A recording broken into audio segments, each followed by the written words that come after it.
Yeah, maybe we'll just finish with this. So of course, whenever you interview, the interviewer is the boss. So whatever the interviewer says goes. Now, to like say you can't write tests would be like, I don't know, telling the doctor he can't use a stethoscope. Like, why would anyone ever do that? It's a fundamental part of what we do as engineers. But what would be more common in an interview is something like opening up Replit or CoderPad or something. The interviewer says, hey, listen, I've got this platform, whether it's Replit or CoderPad or Google Docs or something, and I'm going to give you a prompt. So we open up something like this and we say, given an array, sum up all the odd elements. Now, this is clearly a very simple problem, but hopefully we can demonstrate with this. Now, we don't really have a way to write proper tests here the same way that we do on Code Wars with a nice test library. But I would still follow these 8 steps. First, read the problem aloud. Now, of course, the main thing is we want to get along with the interviewer. So if the interviewer says, read the problem to yourself, then of course you would not say, well, Jordan said, read it aloud. You would just read it to yourself. But because sometimes the interviewer will expect you to read it aloud, and because reading aloud is harder than reading to ourselves, I would teach you to practice reading aloud. The next thing would be state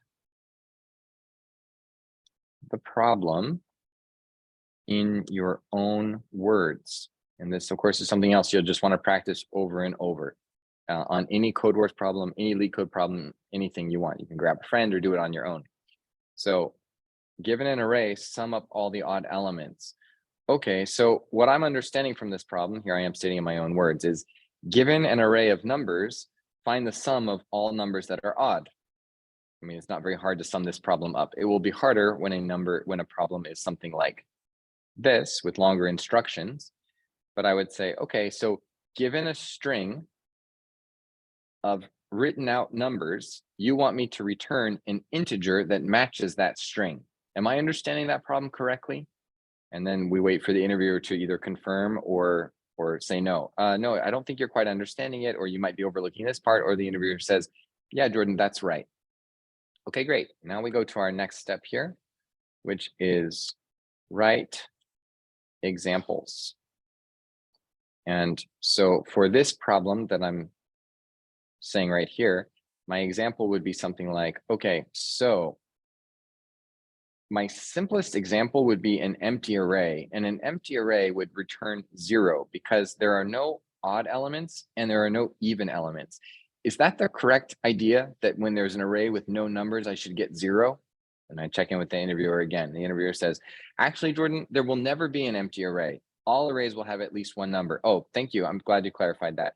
Or glad I clarified that. So in that case, my simplest case would be an array with one number, like 0. And then 0 is an even number, or at least it's not an odd number. So I would get a total of 0. Is that right?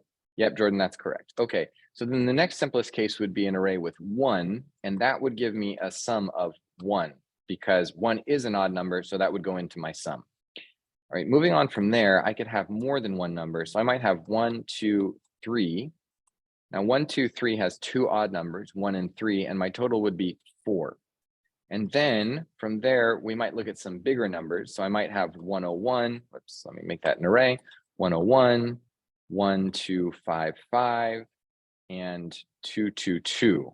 Now in this case, I also have 2 odd numbers, 101 and 1, 2, 5, 5. The total there would be 1, 2, 5, 5 plus 101, 1, 2, 5, 5, 1, 3, 5, 6. Again, I just want to check in. Am I understanding this problem correctly? Yeah, you're understanding it correctly, or no, you're not. Okay, cool. And the interviewer might say, we need to move on, like, let's get going, but hopefully I'm moving fast enough. The interviewer's like, yeah, this is all good. Okay, I do have a couple clarifying questions though. What is the largest number that we can get in this array? The largest number is 1,000,000. Okay, so in that case, we could get something like 999,999 and 1,000,000, 1, 0, 0, 0, 0, 0, 0. And this answer would be 999, 999. And a good way to show commas, if we want to use commas in JavaScript, we need to use underscore like that. Cool. All right. And then I might check in one more time. Is there anything that you see that I'm missing at this point? And the interviewer might see something we're missing and not say anything, or they oftentimes will, though, especially if we follow this, they usually will. Now, almost always you're going to need 6, 7, 8 tests, something like that. This problem is really simple. I think we've pretty well covered it here with 5 tests or examples, but they're going to become our tests in case that's not a foreshadowing for you. So this was step 1. This was step 2. This was step 3. Next, we write the function signature. This is step 4. How do we do that? The function signature would be function sum all odd nums. And then here we have our nums. That's all. That's the whole function signature. What's the function keyword? What are we going to call it? What's going to go into it, our parameters, and that's it. That's all of step 4. Step 5, write our pseudocode. This is probably the hardest step, although creating examples seems to be a bit hard until you get some good training on it. But here we say, okay, we're going to write step by step exactly what we want to do in our code. So first thing I want to do, create a sum variable. And last thing I want to do is return the sum variable. Now in the middle here, I want to iterate over nums inside, and notice how I indent just like I do with code. I want to say current num is odd. And then here again, I indent again inside of it, add current num to sum. And that's it. That's my pseudocode right there. Again, this problem is very easy, so it's not too hard to do. You see that my pseudocode is going to be 1-for-1 with my actual code. For example, I don't do something like, if current num is odd, then I will add to sum. No, this isn't wrong, strictly speaking, but it's much harder to follow. Instead, keep it very concise. Current num is odd, or if current num is odd, add current num to sum, just like that. Cool. Now we move on to 6. I will stop before the end and we'll take any questions about this. 6. Oh, Herman's probably, I think Herman, you were telling me this, I missed a step, right? Which is ask clarifying questions. We kind of did that. My clarifying question here was. I did that already. Yeah, you covered that. Yeah, I should have specifically said that though. I was like, wait, I'm a step ahead here. There we go. All right, write our test. Just say write test. Okay, how do we write a test here? Well, we don't really have a full test library, so the easiest way to do it is something like console.log, call the function. This is why we already set up our function name, pass in our argument, but we're not going to make it up. We're going right back to here. Right here, we're just copying from this example. And so we say, okay, it's going to be an array with 0, and it's equal to 0. In other words, when I call my function, passing in an array with one number, and that number is 0, I expect to get back 0. And with that, we can go ahead and run our code. And we see false. This is equivalent to seeing red in Code Wars. We say, oh, great, I'm failing. So tell the interviewer, okay, I'm going to write my first test. For that test, I'm going to grab my example right here. My example goes in right here. And in this example, we've already said that we expect to get 0. With that, I'm going to run it. And I see I'm getting false. Okay, I'm failing that test. I'm going to start writing code so that I can pass it. That is our final step, which is step 8. So the same way how we read the problem aloud, we have to walk through the problem? Same way. I don't think I understand. We read the problem. When you started, you said we have to read the problem aloud. Yeah. So the same way you prefer, the right way is to also explain, read the process, write the process, say the process we are working on. No, I would not say this to the interviewer. I just have this in my When mind. we started the work. Yeah, everything else that I've shown here, yes, I would write it out, but I would not like write out these 8 steps for the interviewer. Oh yeah, that we won't write. Yeah. I would have this in my mind. Hopefully I have this down by heart, essentially. This is my guide, my blueprint, but everything else I would write for the interviewer. In fact, I think it's extremely expensive to write the extremely important to write this for the interviewer, because it creates a contract between me and the interviewer that if I do these things, if I take this input and create this output, that I'm doing my job. Go ahead, Tafari. Yeah, I would just like to say, thank you for going through that, because I've heard that this scenario described before, and even people give acronyms to it, but never exactly go through an actual problem and do it, step by step. So it was really good to see this. All good, all good. Thanks for that. Okay, so now with this test here, I don't really want to write all of my code at once, right? The same principle holds. I just want to focus on whatever's in front of me at the very moment. So what's in front of me right here is something more or less like this. Let sum equal 0, return sum. Tell me that won't solve this problem, right? It does. Now an array comes in, 0 is 0. That's all there is to it. Boom, and now I see true. True is equivalent to green. My test is passing. I'm ready to go on to my next test. So I copy this, I paste it. I don't make up something here. I go right back to my examples. Oh, my next one is 1, 1. Okay, that's easy enough here. Sometimes I just copy and paste. Sometimes I just write it. So 1 should give us 1, and I do that. And what do I get? False. Okay, awesome. I'm failing again. I'm very happy about that. I'm not sad to be failing. It means I got more code to write. So iterate over nums. If number is odd, add current num to sum. I could write this whole thing. I might just write this though. I'm going to say something like, if nums at 0 modulo 2 equals 1, then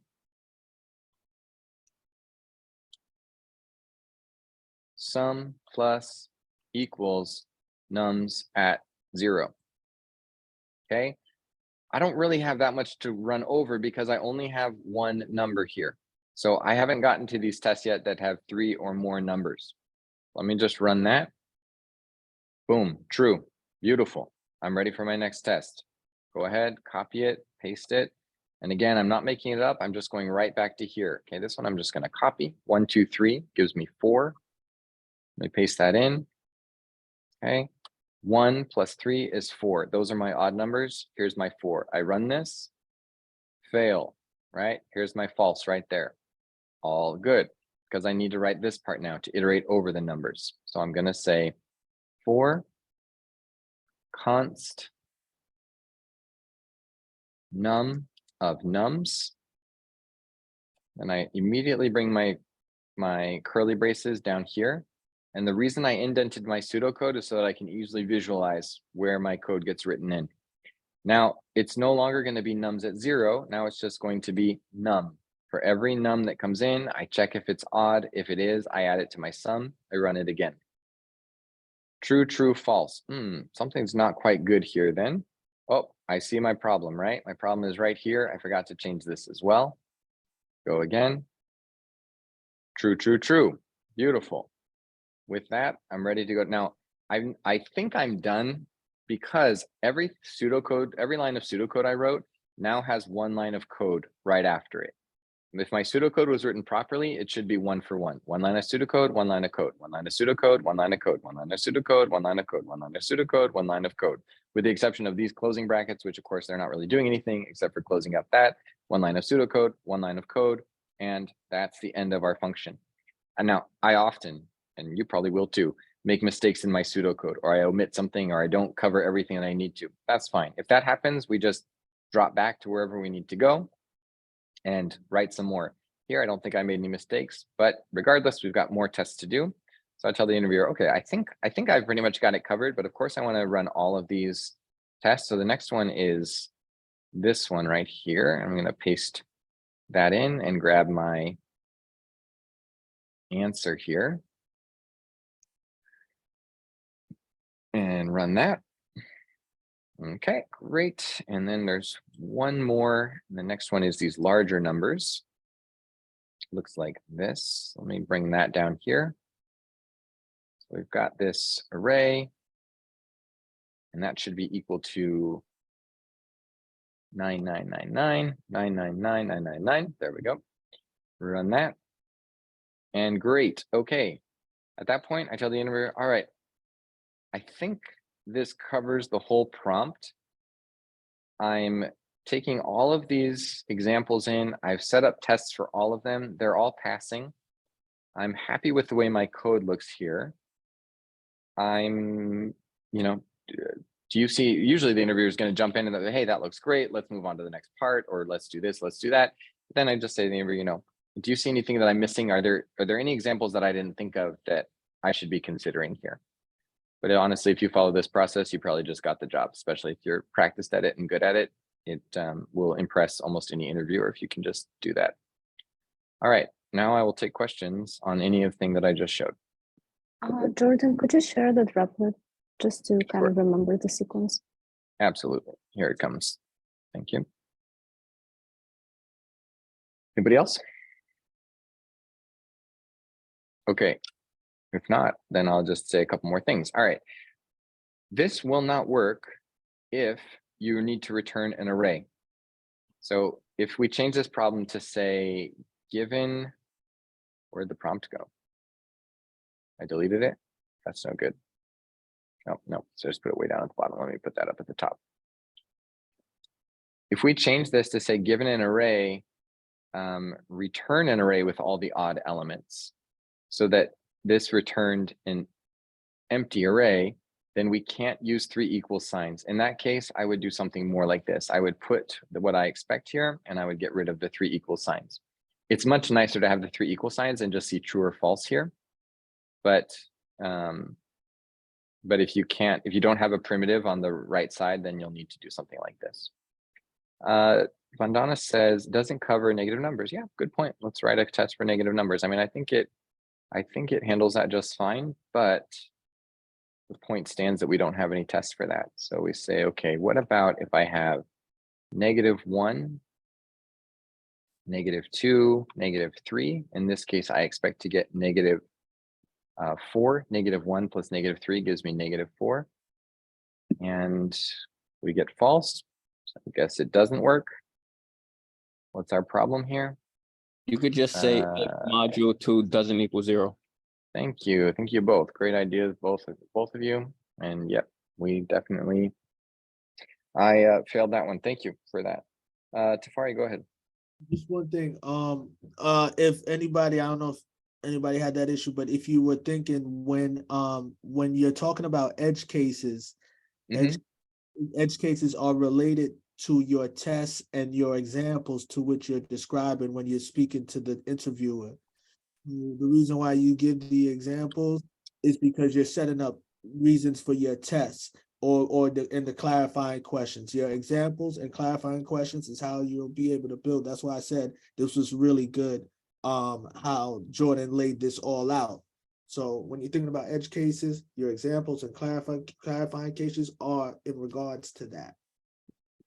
Yep, exactly. And usually what I find is your first 4 to 6 cases are sort of your just meat and potatoes cases, and then your last 1 to 2 are going to be your edge cases. So we can pretty much call this an edge case, right? Where we're saying, okay, let me make sure that I'm handling whatever the biggest numbers are. And then this edge case that I missed, which is let me make sure I'm handling negative numbers. Or the interviewer might clarify and say, oh, no, don't worry. All numbers will be greater than 0 or something like that. Okay, great. But we've drawn that information out of the interviewer by setting up these examples. Oftentimes the interviewer won't just jump right out and say, hey, don't worry about negative or whatever else. And I absolutely should have thought about something like this and done that. Cool.